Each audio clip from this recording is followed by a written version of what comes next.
The significant expense of living in the UK continues to burden many, with some doubting that the upcoming election will bring any relief.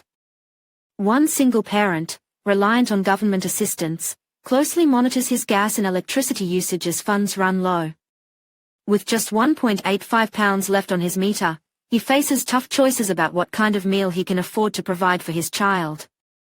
Despite his advocacy for better access to nutritious food, the financial strain often forces him to rely on microwave meals over home-cooked dinners.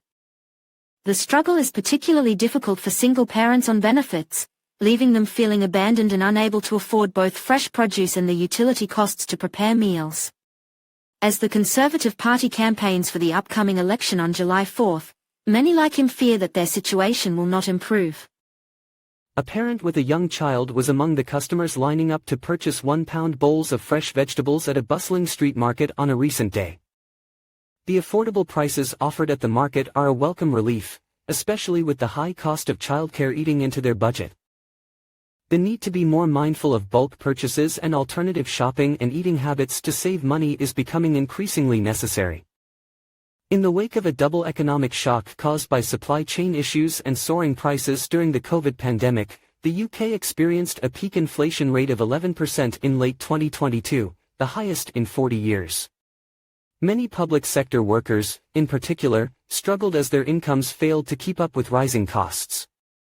The government is under pressure to address the ongoing economic challenges that are impacting households across the country. As the number of individuals falling into poverty continues to rise and the reliance on food banks for assistance grows, the issue of food insecurity is becoming increasingly prevalent in our communities. Last year, food banks distributed a record number of 3 million crisis food packages, with over 300,000 individuals seeking help for the first time. The dedicated volunteers at the Community Food Hub are working tirelessly to collect and distribute food to those in need. Despite the numerous challenges, there is a glimmer of hope that the decisions made by politicians will lead to positive outcomes for those struggling to make ends meet.